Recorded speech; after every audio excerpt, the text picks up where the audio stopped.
The security reinforcement outside showed that what would happen inside this building was tremendously important. For 3 days, more than 40 NATO leaders met in Madrid for a summit in a unique context and with multiple files on the table.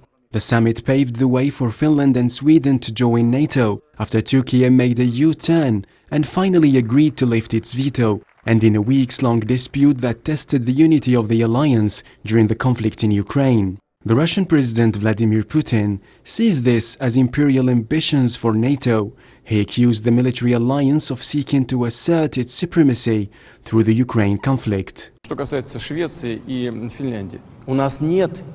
In regard to Finland and Sweden, we don't have problems with Finland and Sweden that unfortunately we have with Ukraine.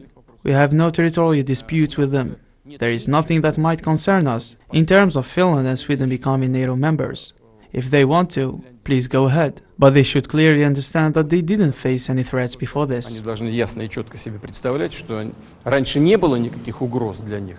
The alliance will not only become larger, but will also adopt a new strategy that sees Russia as the greatest threat and no longer as a possible partner. However, this will have far-reaching consequences and will change the image in Europe.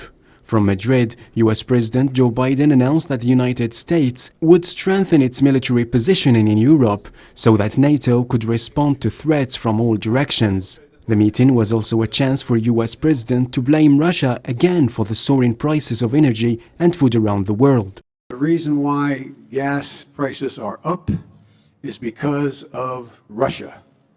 Russia. The reason why the food crisis exists is because of Russia. At the time of NATO meeting, Ukraine knew several bombardments and shelling in what was a clear message from Moscow that it would respond if the West continues to assist Ukraine militarily. Russia announced it has willingly withdrawn from Snake Island, but there in Madrid, the alliance saw this as a victory for Ukraine. Because I think that they do have the potential to turn this round. We've seen what Ukraine can do to drive the Russians back. We've seen what they did around Kiev, around Kharkiv, now on Snake Island.